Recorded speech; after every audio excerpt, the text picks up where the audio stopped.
Yo, what up? It's Bats. Thanks for coming to the channel for another Legends of Runeterra video. In this one, we're going to be talking about regions and deck types for all the new players hopping into the game. If you find the video helpful, please leave a like and subscribe so you can see more of the videos. Feel free to leave a comment and let me know whatever it is you got to say. And with that said, let's jump into the good stuff. A lot to cover here, so I'll try to keep it as straightforward as possible. The cards in Runeterra come from 8 different regions, subject to change as they've added regions already, and we know that more regions exist in the League of Legends universe. Each standard deck is made up of cards from up to 2 regions, and each region has its own mechanics. Region number 1, Demacia. I like to compare this region to like your paladins. Demacia's playstyle centers around building armies of resilient units that can buff each other and maintain a persistent board presence. The region allows you to influence the flow of battle by forcing combat. Lots of buffs, lots of barriers, and even a champion with a win condition.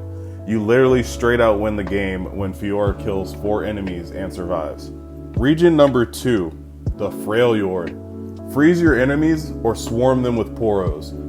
Freljord uses icy crowd control effects and mana ramp mechanics to finish the match off with powerful late game threats. Freljord is the only region with Frostbite, and its champions excel in maintaining resilient board control and applying constant pressure with repeated value. Region 3, Ionia. Think mystical ninjas. Ionia has tricky mechanics that allow you to outmaneuver your opponents with stealthy tactics and spells that bounce friendly and enemy units back to the hand. Ionia doesn't fight its opponents head on, and instead outmaneuvers them with sneaky tactics. Recall allows you to bounce units back to the hands of their owner, and the elusive ability allows you to attack your opponent's nexus directly. Region 4, Noxus, the powerhouse of the regions. Noxus revolves around destroying opponents with relentless aggression, often sacrificing defense for more offensive power. You'll have many ways to inflict damage, with your units or with direct damage from spells. Noxus naturally has some of the most aggressive champions in Legends of Runeterra. If you catch your opponent off guard, you can often destroy them quickly with relentless force. Region number 5, Piltover and Zaan, a region full of a bunch of nerds. Experiment and tinker to invent ways to outsmart your opponent. P and Z is the premier spell slinging region with units that benefit from spell cast and spells that generate units. Piltover and Zaan rewards you for being able to adjust to the situations you're facing and find creative solutions. Region number 6, the Shadow Isles.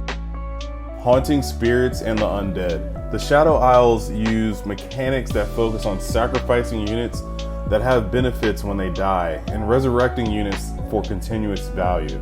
Units from the Isles offer different options whether you want to play aggressively or more controlled. Region number 7, Bilgewater. If you've watched any of my streams or gameplay, you'll already know this is my favorite region.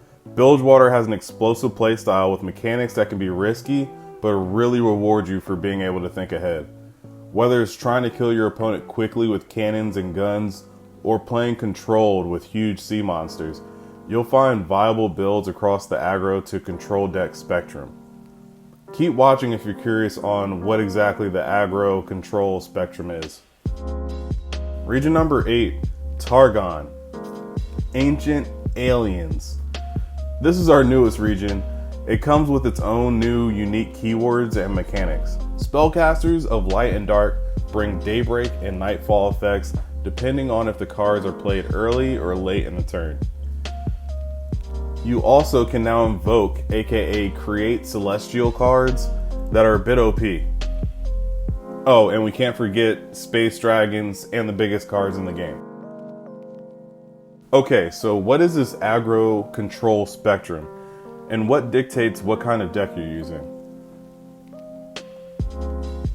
Aggro decks have the ability to put offensive pressure on your opponent as early as possible, as often as possible, and as long as possible, relentlessly forcing your opponent to react.